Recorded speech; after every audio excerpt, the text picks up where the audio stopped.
I wanted to do this at one of the Tea Party events, and I didn't have a sling for my AR yet, so I just carried concealed like I normally do, and I went to the tea parties, and when I heard that Obama was coming to town, I just thought, well, here's my chance. I can go, all I got to do is go find a sling, and I can go do this at that kind of event instead, and I just did it.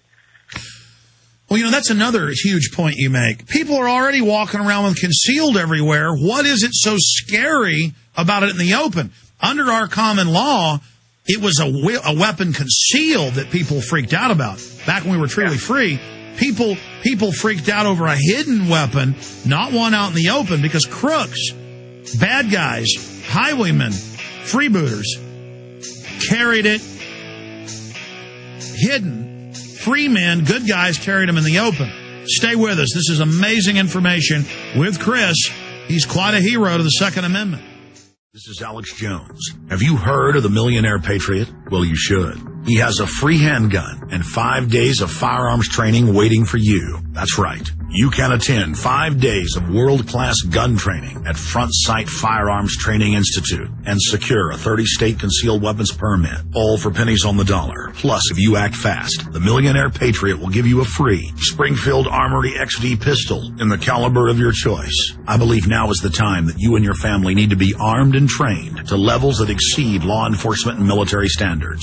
Front Sight provides such training without any boot camp mentality or drill instructor attitudes. This is real. Don't miss out. Secure a Front Sight defensive handgun course, plus a 30-state concealed weapons permit for pennies on the dollar, and get your free handgun. Go to frontsight.com today. That's FRONTSIGHT.com. Go to frontsight.com for your training and free gun. Chris is the gentleman who went out there with that AR-15 strapped to his back and, laid it out. In fact, there's a clip in the AP video.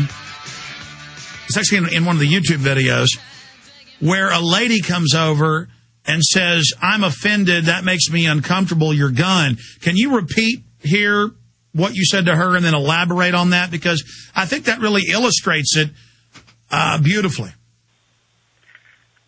Boy, I couldn't recall everything from memory, but she seemed to be like your average person that doesn't really understand firearm culture in America, and she was just afraid, and she was nice. We had a civil discussion. And, oh, come on. She was a dingbat. No, she wasn't mean. She was, I wish people knew a little more than, what she knows, but you can't blame her too much. She was perfectly polite and everything.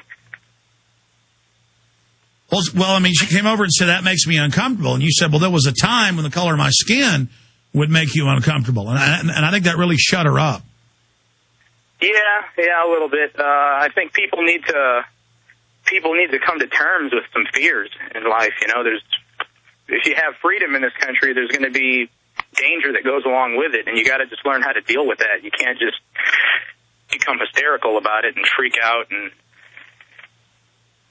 yeah, that was the other great point you made, that we have hundreds of thousands of people die every year in car wrecks. We still drive cars. This is part of life. If you're just ninnying afraid of things all day, you're not going to have any life worth living. There is no safe life to live, and the government uses the name of safety to take all our freedoms, and we end up not even being safe.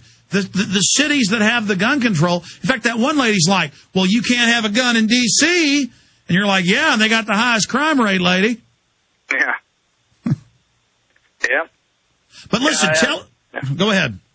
Oh, I had another discussion with a man who said, well, how would you, because I don't consider we got into a debate about libertarianism, and I told him I'm not a libertarian, and, if I had to put a label on myself, I guess it would be an anarchist. And he said, "Well, how would you protect yourself from like a terrorist attack, like a Timothy McVeigh type attack?" And I said, "Well, how did the government protect people from a Timothy McVeigh type attack?" Yeah, they can't do it. In fact, they actually did it, so. Yeah, they still did it. So we empower these government agents to protect us, and we trust that they're going to use that power to protect us, and then they fail all the time anyway. So it's just silly. Well, that's what's so asinine is there's a lot of great cops. They put their lives on the line. It's a tough job in many cases. But the average 911 call takes like 11 and a half minutes. In fact, guys, search engine that average 911 call. But I think it changes every year. But last time I saw it, it was right under 12 minutes. Folks, if somebody's breaking in your house wanting to come kill you, you don't have 12 minutes. You don't have 30 seconds. And then the police argue, we don't have to protect you. It's not our job to protect you. And that's actually true under the common law.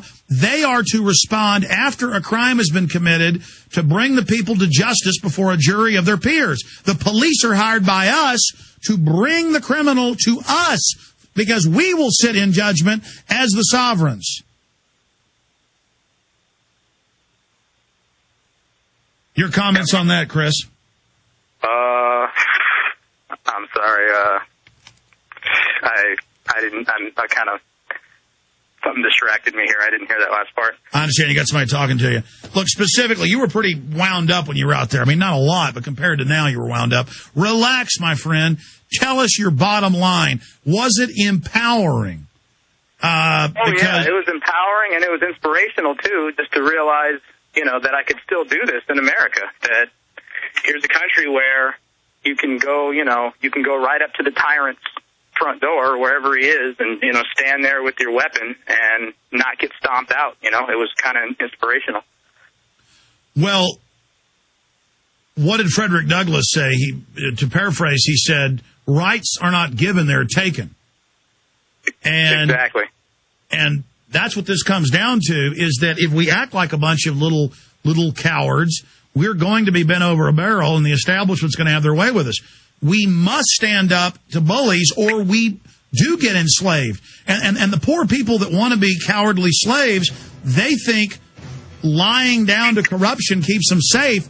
That actually brings the pain, brings the tyranny. I want to come back and take calls for you at 1-800-259-9231, specifically for our guests, 800-259-9231. And we're also going to get into some more stories of things we don't see on video of people that confronted him or things that happened. We'll be right back with our guest, Open Carry. Do you understand how dark it is? How far down the line we are? How late it is? Monday through Friday from 11 a.m. to 3 p.m. Central Standard Time. We're here and back with an abbreviated transmission 4 to 6 p.m. on Sundays. Don't forget the podcast. That sucker's up to 167,000 people downloading it each and every day and growing. Free podcast at Infowars.com. Right there on the listen page. Listen how you want, when you want, where you want, and you can save them as well. Also, complete archives at prisonplanet.tv, and we restream 24 hours a day. We have Chris, who made international news. The British were freaking out, the Europeans. Think of how crazy this is. The humans have been so trained that cops, black uniforms, cameras, SWAT teams, checkpoints, all the things that historically should freak us out. You shouldn't be scared of a citizen with a weapon. Like in Switzerland, you see men riding along with their guns on their backs, little kids with guns, never get invaded. Everybody's scared of them. Peaceful, lowest crime rate in the world. Our model really came off the Swiss, if you really want to know.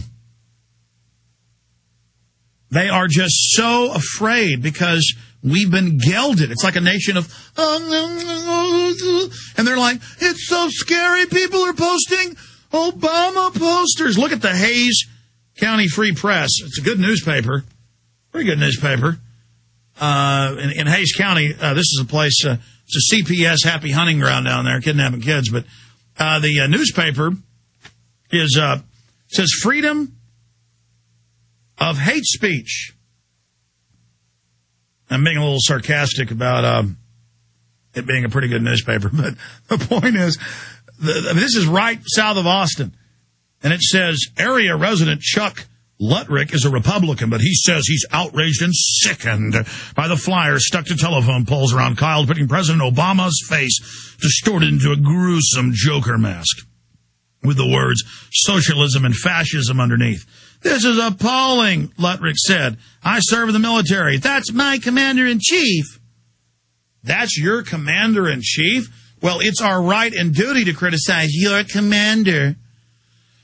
And your commander, by the way, they go and pick and choose the few people, the very few that are actually against this. You go look at the comments on all these newspapers and TV stations. Again, it's 1 out of 10 is against us. In order to awaken the people in Obama's agenda, Alex is organizing a contest centered around the Obama as the Joker poster that has Democrats and Obamanoids going ballistic, Jones states on his website, Infowars.com. Locals began reporting flyers late last week, primarily plastered around Kyle, but they're part of a nationwide campaign spearheaded by conspiracy theorist and radio host Alex Jones. And then it just goes into saying I'm basically a hate criminal. There's the headline, freedom of speech, freedom of hate speech.